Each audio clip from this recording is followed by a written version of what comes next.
नमस्कार दोस्तों, मेरे चैनल आओ कहानी सुनो पर आप सभी का फिर से एक बार स्वागत है। अपने कंधे पर कपड़ों के थान लादे हुए हाट बाजार जाने के लिए तैयार होते हुए नामदेव जी से उनकी पत्नी ने कहा, अरे भगत जी, आज तो घर में खाने के लिए आटा, नमक, दाल, चावल, गुड़, शक्कर कुछ भी नहीं है। सब कुछ खत्म हो चुका है। आज शाम को बाजार से घर आते समय यह सारा राशन लेते आइएगा। ठीक है भाग्यवान, देखता हूँ शाम को। विट्ठल जी की जैसी इच्छा होगी वैसा ही करूँगा। अगर उनकी कृपा से आज मुझे अपने कपड़े का अच्छा मूल्य मिल गया तो निश्चित ही हमारा घर आज धन धान्य से भर जाएगा।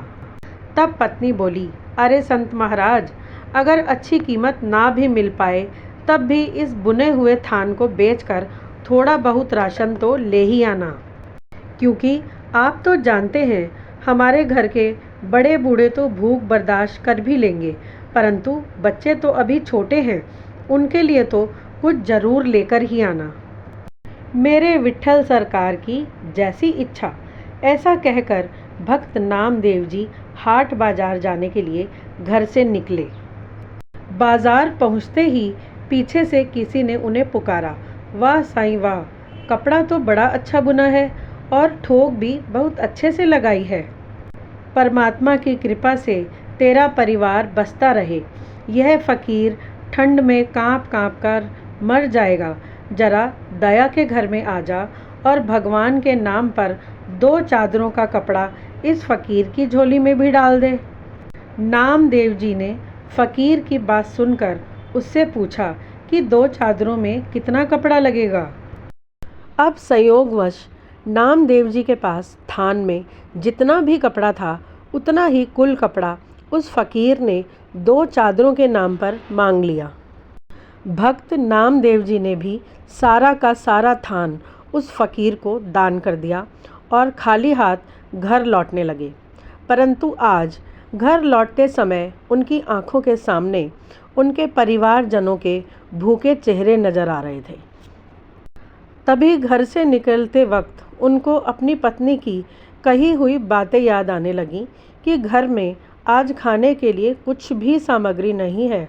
चाहे दाम कम ही मिले तो भी बच्चों के लिए तो कुछ ना कुछ ज़रूर लेकर ही आना। पर अब यहाँ दाम तो क्या, थान भी दान में जा चुका था।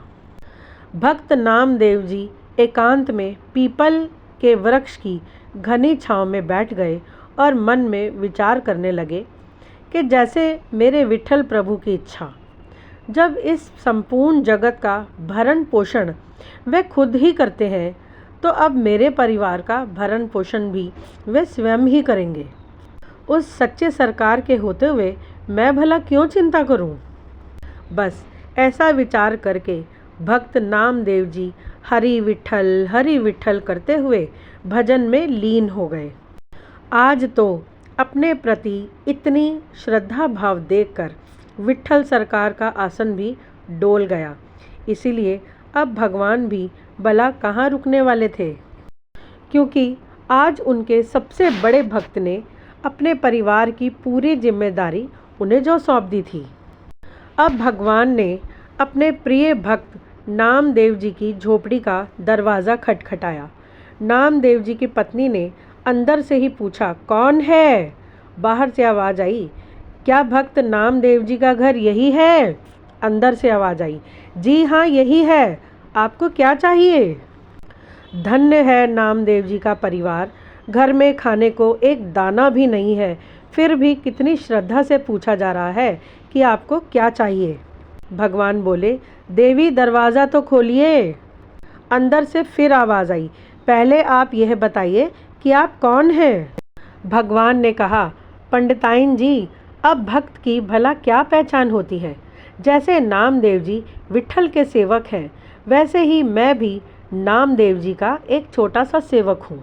यह राशन का सामान नामदेव जी ने भिजवाया है, कृपया इसे रखवा लो।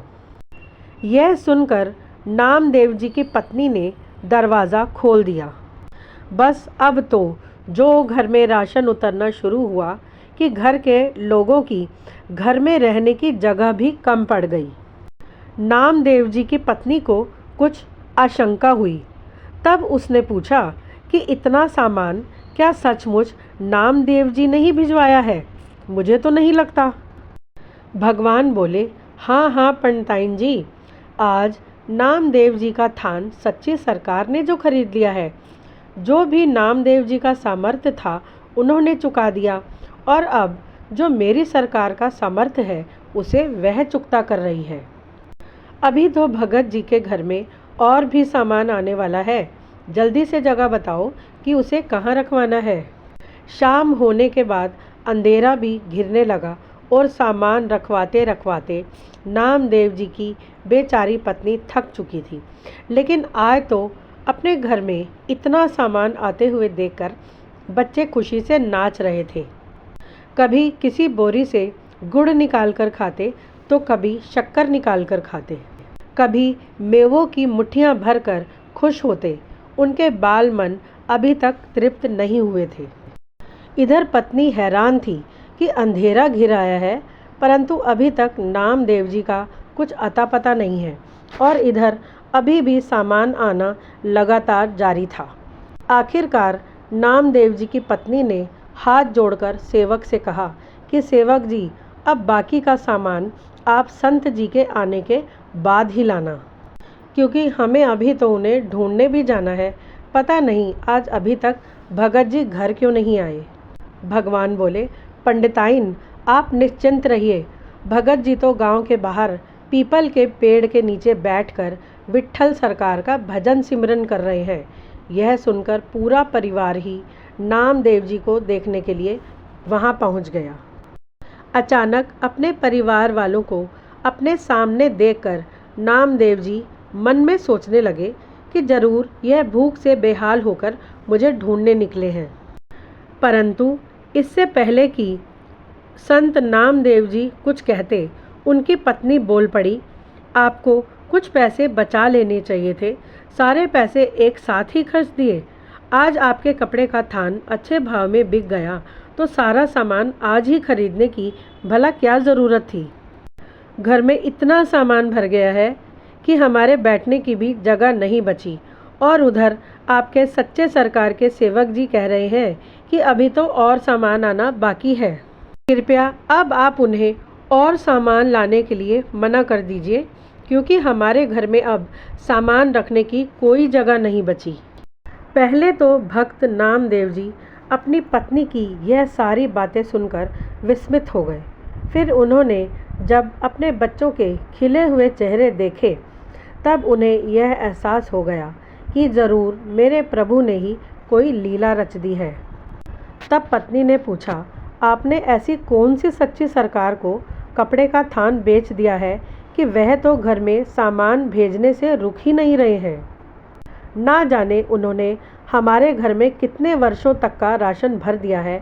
यहाँ तक कि मैंने उनके सेवक के आगे हाथ जोड़कर मिन्नतें करके सामान आना यह बोलकर रुकवाया है कि बाकी सामान भगत जी के आने पर उनसे पूछ कर ही रखवाएंगे, क्योंकि हमारे घर में अब बिल्कुल भी जगह नहीं बची। अब वही आकर बताएंगे कि सामान कहाँ रखना है। भक्त नामदेव जी यह सारी बातें सुनकर हंसने लगे और बोले कि अरे भाग्यवान, वह सच्ची सरकार है ही ऐसी, जब देना शुरू करती है तो सब लेने वाले थक जाते हैं, परंतु वह सच्ची सरकार नहीं थकती। तो भक्तों, देखा आपने, भगवान अपने सच्चे भक्तों की मदद करने के लिए किसी न किसी रूप में अवश्य आते हैं। क्या आपने कभी अपने जीवन में ऐसा कोई अनुभव किया है? तो कृपया मुझे कमेंट बॉक्स में ज़रूर बताना और राधे राधे ज़रूर लिखना। दोस्तों, आपने अगर मेरे चैनल को सब्सक्राइब नहीं किया है तो कृपया ज़रूर सब्सक्राइब कर लें, और मिलती हूँ जल्दी ही एक नई रोचक कहानी के साथ। तब तक के लिए आप सभी भक्तों को राधे राधे।